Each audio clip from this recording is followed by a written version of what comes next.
You know, he's on a plane going on missions trip or whatever he's calling. I don't know if he's smuggling drugs or whatever, but that white man be everywhere. But I said, but you know what? He had, told me that, what he is, and I don't believe he's a racist or anything like that. But I asked him, of all the passports you got all over the world, do you have a passport to South Central LA or South Chicago? Preach it. Have you been down there to talk to some people? Have you talked to him? Because he tried to tell me we need to get over it. Hold on. Right, come on. He told you black people need to just get over it. We just need to get over it and keep on moving. Wow. He says, because there are black people that are doing well. I said, there are black people. Wow. We are doing better than what we were. But we'll never forget.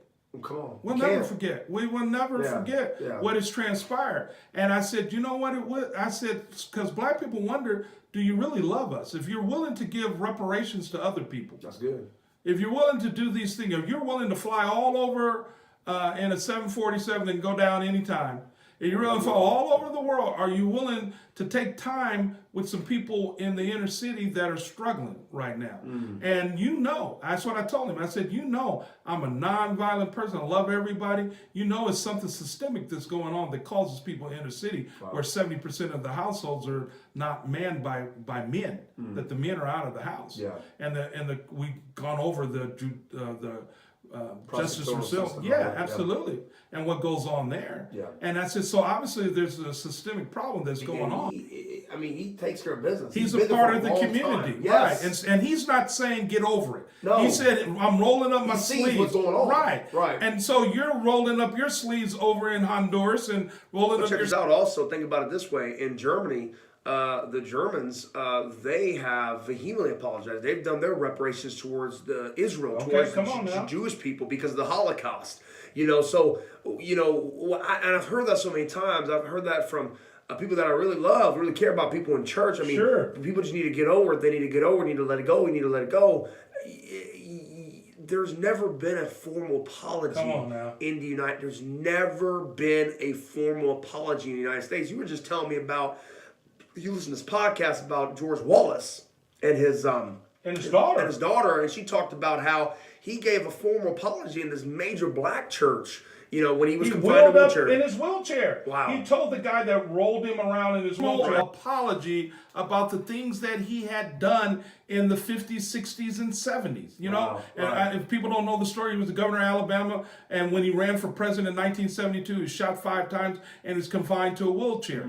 Well, one of the ladies that was running one of the people that were running at that time was Shirley Chisholm. Okay.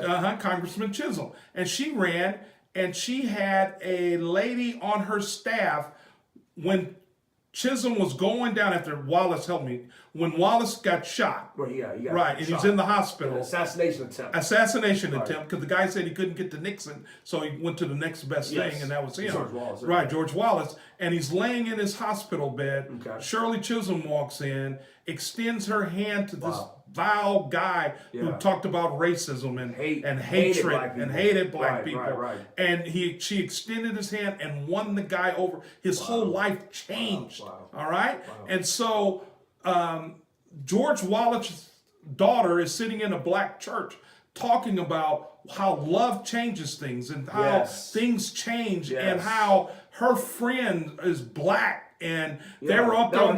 Never would happen. This is George Wallace's. They were trying to keep their white women away from black people. Yes. And here it is. So, like you were saying, that hold on. Say that one more time. He said, I wasn't a slave owner. I didn't have anything to do with Jim Crow laws. You just hate when white people say that. Yeah. Like, that's supposed to shut you up. Yes. Like, I wasn't a slave owner. Right. Don't talk about racism with me. me. So why are you getting so defensive with me? Why are you coming at me in this manner? I said, check this out. I said, What'd you tell me? Yeah, I said, do you honor the 4th of July? Do you celebrate the 4th of July? Watch out now. Sucky. Watch out now. He goes, yes, I do. Yes. You know he bakes his apple pies. Oh, yes. And Absolutely. Out and... I said, were you... Did you have anything to do with 1776? Were you fighting the war? Were you fighting the war? But you celebrate it. You don't forget your history. You don't forget that part. Right, we remember that. We remember that. Right. So how come we can't remember something to try to better our nation? Yeah. And we're always going to have these major racial problems till we get a former apology. Well, check this out. You know, when he talked about why don't black people like Trump, 96%, like you said. Come on. 96%. I think you said that earlier. 96%. I did. Black folk don't like Donald Trump. Let me give you a clear reason why. Just recently, he brings Victor Orban. We've talked about him before in a previous podcast. We sure did. Check back some of our older episodes, fam. It had to do with fascism and that sort of thing. It's a few episodes ago, probably about 10 episodes or so ago. But anyways, and Viktor Orban is the president of Hungary, but he is a fascist. He has been quoted, and I paraphrase, saying that he doesn't want his country to blend and mix races and colors with other outside races and colors. Is that what he said? That's what he said. He has built the wall. He has built a wall around his country. Yes. And Trump has held him and praised him for his immigration policy, which his immigration policy is pretty much racist. It's not just, let's just keep it. It's like, we don't want these filthy mongrels. I mean, this is the way this guy talks. Sure. He has cheated the system. We've talked heavily about him. I don't want to deep into him. But what does Trump do? He brings this guy in the White House. You can bring Merkel in the White House. You can bring Macron. Right. The British don't even want Trump to come. You just told me the British said, not right now, here, bloke. We don't want you here. Right. We don't want you. Stay away. They didn't want him there. You know what I'm saying? And Trump constantly applauds and lists up these dictator type people. And you say, well, why don't black people? Black people voted for Reagan. Yes. Tons of black people. Yes. He had way more of a higher percentage of approval from black folk. Black people did really well. Even I know GWB was flying over New Orleans, be like, sucks to be you. Right. But he had black people all up in his cabinet. Right. You know what I'm saying? And he had a higher black approval rating. Trump has got 96% disapproval. There's a reason for that. We all can't be wrong. That's all I'm saying.